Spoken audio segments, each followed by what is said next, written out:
Welcome back. This is our 14th show in a series of shows entitled Rehabilitation Coming Soon, where we have been discussing the mass incarceration practices of the United States, and in particular, the effect of those practices on the state of Hawaii.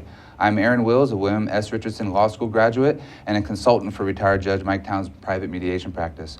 Over the past 13 weeks, we have heard from people in the community who are willing to discuss the criminal justice system and see the problem of mass incarceration from different perspectives throughout the legal community.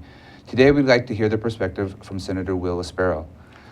Senator Espero attended the Seattle University, where he received his Bachelor of Sciences in Business Management in 1982. A few years later, from 1987 to 1994, he entered politics, working with former Mayor Frank Fosse and his administration as Executive Secretary of the City and County of Honolulu Neighborhood Commission. In December 1999, Senator Espero was appointed to Hawaii State House of Representatives by Governor Ben Cayetano. In 2002, he ran a successful campaign and was elected to the Hawaii State Senate. Senator Espero is currently the Vice President of the Hawaii Senate. He formerly served as the Majority Floor Leader and Chairman of the Committee on Public Safety, Intergovernmental and Military Affairs, and he was a member of both the Committees on Transportation and International Affairs and Ways and Means. Welcome, Senator Espero. Thank you for coming on the show. Thank you for having me. Good to be back. All right. Well, Senator, I know that you came in and you had some bills that relate to the kind of shows that we've been talking about, and mostly relate to rehabilitation. So I just want to give you the floor to allow you to talk about those bills and kind of bring them up, and we can talk about them a little bit. Sure. This session was an interesting session because we went into this session thinking that we'd pass some legislation for the relocation and rebuilding of OCCC Right. from Kalihi, where it currently is, to possibly the back of Halava, where our Halava Correctional Facility is. Okay. And unfortunately, that effort, got sidetracked because there was some people in the House that was thinking maybe we keep it at its current location, however, just make a smaller footprint and a more modern design. So at this stage, and that's something that the governor wanted in terms of the relocation behind Halava. So at this stage, we're undecided, but what came out of that discussion as well was to relocate it may cost in excess of $600 million. And I think at this stage, my opinion has somewhat changed in that I don't want to see us spending $600 million to relocate OCCC, because on the books also is to build a facility in Pu'uhonua on Maui. Right. And that's been talked about for years, going back as far as Linda Lingle. Okay. And that would be an actual new prison. And my thought is if we were to move forward with that, that's probably easily $500 to $800 million.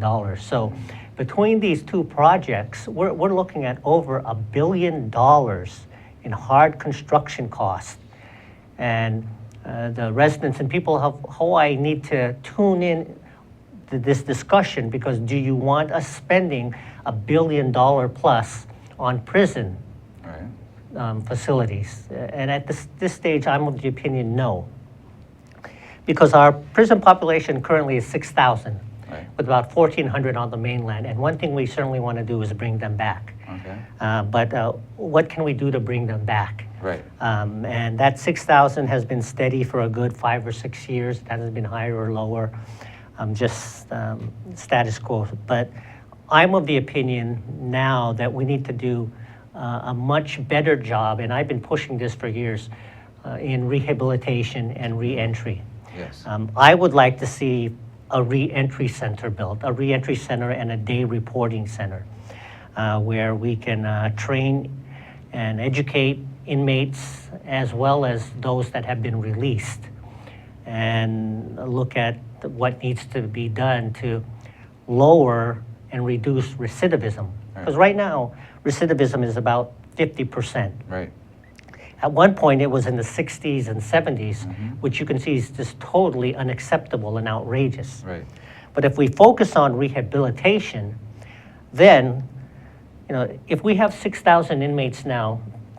that means 3,000 plus have been in for other crimes. Right.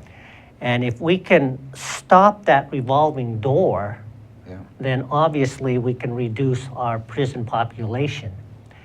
And if we could bring it down to 40%, 50%, 40%, 30%, Right. that 1,400 figure on the mainland shrinks, and basically we would no longer have inmates on the mainland. Okay. So we're talking about huge costs that whenever we spend on prison facilities, and to the tune of what I'm projecting at over $1 billion, that means $1 billion that won't be spent on our public schools, Yeah. on our university system, on other infrastructure items that must be built by the state of Hawaii. Right.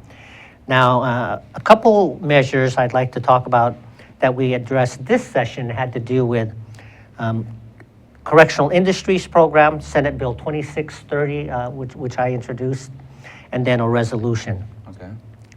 Correctional Industries is a program that allows inmates to use their creative talents, painting, drawing, carving, knitting, and create items that can be sold to, right now or prior to this bill, sold to business, non-profits, certain non-profits, and government. Okay. And correctional industries it entails like businesses or these organizations buying furniture, tables, chairs that can be put together, modular type, and then sold. But it also goes to, as I mentioned, items like I've seen beautiful koa pens, koa clocks, lunch pails that they make out of metal, all items that can be sewn, quilts, and the idea is if we can sell to the public, we'll be able to raise more money because correctional industries is self-sustaining. In other words, no funds from the general fund are put into the program. Whatever they sell, the money goes back into the program. Okay. So the idea with the current bill, 2630, would be to sell to the public and then expand the amount of inmates in the program. So right now there's about 300 to 400, and I'd like to see it to at least expand to 1,000 inmates. Yeah. And then the monies that would be sold from selling all of these items, there's a priority. So the funds would go for victim restitution for starters, because some of these inmates have been mandated to pay their victims. Right. It would go to sustain the program as well. Some of the money would go to help with salaries and supplies and other items. And then some of the money would go to the inmate themselves so that they can hopefully build a little nest egg or some savings. Yeah. So when they are eventually released, they'll have some money in their pocket. And of the 6,000 inmates, 95 to 98%, maybe even more, will eventually be released within the next 10 years. So how do we stop those inmates from going back to a life of crime? Right. How do we reduce the recidivism, which you've talked about in other shows? Yeah. And it's to give them the skills, That's right. give them the confidence, give them the sense of self-worth, so that they can become productive members of our society. So that was the 2630. And attached to this bill near the end, it gives the Department of Business and Economic Development $150,000 to do a study to see exactly, and hopefully this shouldn't be too difficult, but working with businesses, working with unions, looking at what other organizations are doing, to come up with a program for training and mentorship of inmates post-incarceration. Okay. So this was probably, in my opinion, the most important measure in terms of rehabilitation. And you said there's about 300 participants working with this program right now? Yes, between 300 and 400. Okay, and are those participants, are they all in Halava, or are they No, between the they're women's throughout the prison? state, Oh, actually. Yes, okay. yes. Some on the Big Island, for example, on Maui, we have this program. How about Saguaro? Any inmates from Saguaro? I don't know if any are in Saguaro. However, I could see where if a person does just their own paintings or drawings, that there would be no reason why they can't when they're brought back. Oh, I see. See, but in terms of an actual real program that's headquartered or in Saguaro, that's not the case at the moment. Yeah, it Right, probably right. have to be implemented by CCA. Right, through right. Their end of it, but Right. yeah. Okay, and what was the other resolution that you? The resolution has to do with pu'uhonua. Oh, okay. I had tried to get this passed as a bill, but it didn't, so we turned it into a resolution. Resolutions are not binding, but they're significant in that if we pass a resolution, that means the House and Senate support it, and public safety or what other department is out there consider implementing it. Okay. Pu'uhonua, if you know Hawaiian history, has to do with a place of healing. In traditional Hawaiian culture, pu'uhonua was a place of refuge that people who were sick, people who were injured, warriors, actually even people who have committed crimes can go to this designated area where they would be safe. Pu'uhonua, a place of healing, Right. basically. So the concept behind here, and I've been working with some individuals on this, Steve Morse. Stephen Morse, yeah, we had him on the show. Right, Yeah. Ramsey Tom, Yeah. Uncle Joe, Tassel. But it's to set up a program post-incarceration for inmates. And this program would set up a network statewide of everybody and anybody, organizations, businesses, unions, academia, churches, John Doe, Jane Doe, who want to help inmates. A vast network that an inmate can tap into and get help. I need help with finding a house or home. I need help with health care. Where do I go to get an ID, which is a problem we're getting. I need to learn more skills. If you could think of that pu'uhonua, it would be everyone working together to help these inmates because we haven't given them enough support when they're released. I mean, I've heard of inmates, getting released with not a dollar in their pocket. Yeah. Or not even a bus pass, which is pretty outrageous and pretty stupid in my opinion, or not helping them get an ID. I still don't understand why the state can't figure out how to get an inmate an ID while they're incarcerated, because a lot of these items are lost or misplaced over time. So this pu'uhonua program would complement our Reentry Commission and Reentry Office. I had a bill that we passed that created a Reentry Commission within the department to help those who are currently incarcerated. So this Reentry Commission and committee would look at what public safety is doing while these inmates are within our custody, and to make suggestions and work with the department because, again, this has not been a priority with our administrations, and we're pushing it to make it a priority because when someone is in your custody, we could let them sit there and rot. We could let them get hardened and angry, and when they get out, odds are we have a good idea what they're going to do. Or we can rehabilitate. We start rehabilitating them while they're in our prison, make sure those that get GEDs get GEDs. If you have drug problems, give them some treatment where we can. If there's other skill building we can do, anger management, just how to speak properly, whatever the case may be. So we can do that while they're in prison, and then when we're released, you have the pu'uhonua. It just makes common sense.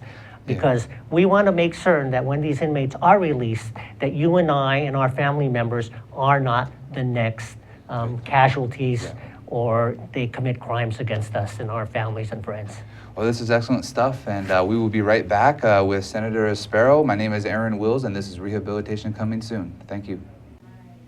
Aloha, everybody. My name is Mark Shklov. I'd like you to join me for my program, Law Across the Sea, on thinktechhawaii.com. Aloha.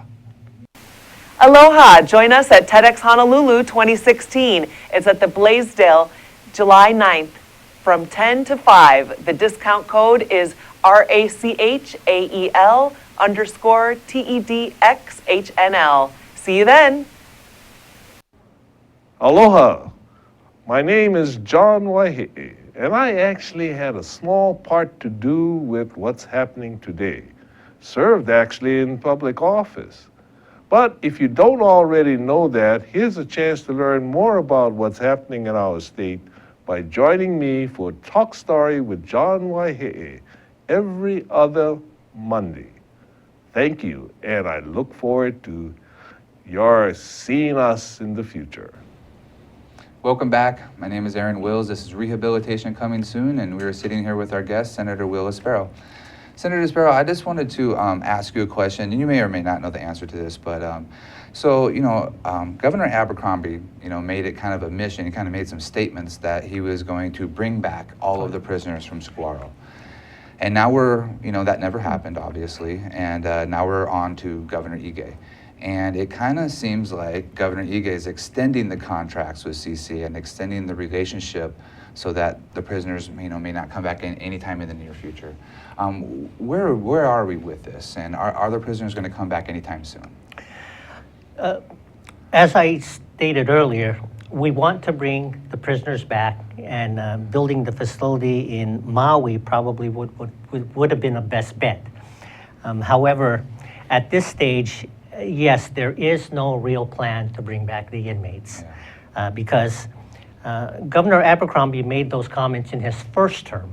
Right. And what he was hoping that in his second term, he'd be able to follow through and implement more, or at least get something started. So when he lost, then you have a new administration, you've got new people, and in essence, you have to start all over. The idea is to bring them back, but practically we can't bring them back until we have a place to put them.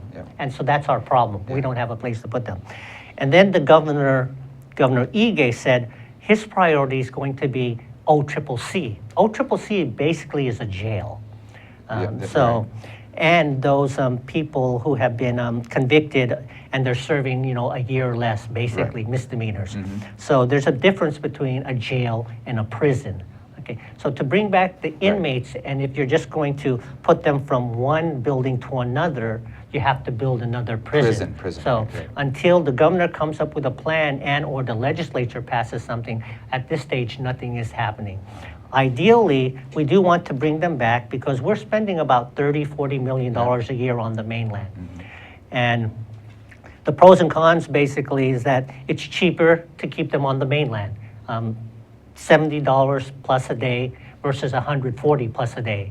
That's an obvious math issue there. However, then there's the issue about inmates who need the support of their family and they do better when they're close by. But at the end of the day, those are our inmates. We should be taking care of them here in Hawaii. And so we all want to do a plan, but nothing has been passed. But I'm of the opinion, as I said earlier, that we need to still look at rehabilitation and reentry and see if we could, that would be a lower cost than building. And as over the years, I've spoken with many public safety staff members, individuals who work with the inmates in our prisons and jails. And depending on who you talk to, some have said that of the current 6,000, some have used the figure 5% to 20% probably don't have to be incarcerated today. 20%, up to 20%. If you use that higher figure of 20%, that's 1,000 plus inmates already. And so we need to look at what we have now, what's working, what's not. Actually, and another bill we did pass allows the director to release inmates I don't have that bill number. In the case that we become too overcrowded, one problem still that could happen is, the Department of Justice looking at our operations and our facilities to see whether there is overcrowding or too much overcrowding. There is overcrowding today, no yeah. doubt. Yeah, there is. And so we gave the director the ability to release certain non-violent inmates who are either misdemeanors, the low-level crimes, or individuals who can't afford bail, for example. That's another issue on, if you're allowing an individual to go out on bail, that means that you've made a determination that once they're out, they won't harm the community. And some of our decisions have been right and some of them have been wrong. There was one in the news recently where the individual was found underneath his car. I don't know if you remember that. It was just in the news about a week or so ago. Okay. And people weren't sure, how did he get under his car? Was he run over, whatever? Oh, yes, that And guy, then- yes, But okay. what I saw on in the newspaper was this individual had been shot. Yep, that's right. Okay. Interestingly enough, the guy who shot him Yeah. was out on bail. Yeah. And one of the crimes he's out on bail for is a home invasion with a rifle. Now, I don't know who in the judiciary made that decision, but that's a terrible decision to let this guy out on bail. He never should have been out on bail. This is a violent offender. He had 5 convictions. And what judge, what process allowed him out? I've asked that question to the judiciary that I want to. Was that guy on probation of any kind, or he was, or was Well, it more of a parole? he was convicted in 2003 on a 10-year sentence or something to that effect, and he got out early. But then he committed other crimes. Right. But in that case, that's a case where an individual who shouldn't be out was given the opportunity to get bail, and he got bail. Right. The bill that I'm talking about would allow some people who can't afford bail. Right. If the director deemed them to be nonviolent, and you would think someone using a gun is violent, Right. so why in the heck would we let somebody out on bail? So there's a lot of improvements and changes and reforms that need to be made, and it's not easy, and it's, we're dealing with a bureaucracy, and we're dealing with individuals who are doing what they think is right, but at the end of the day, it really isn't, I guess, depending on your point of view. Yeah, and I wanted to bring up something that you said on, about the conditions at OCCC. I used to work for Judge Alm as his law clerk after law school, and I worked for the Hope Probation Program, and a lot of the complaints were really just about the conditions that they're living in. And some of the prisoners would tell us it's 10 people to a cell. And there's people, sleeping pretty much just like in place like this next to each other. And those type of conditions, as you know, are ripe for violence and irritation at very close quarters. How close would you say, in your opinion, is the state of Hawaii in trouble of, as you said, the federal government coming in and suing us and then making it kind of like a federal receivership type of deal? Are we close to this? Because I've heard this from different people that we might be. I haven't heard anything from the administration or the department that we're close. Okay. However, the bill that we passed would allow them to deal with that problem of overcrowding.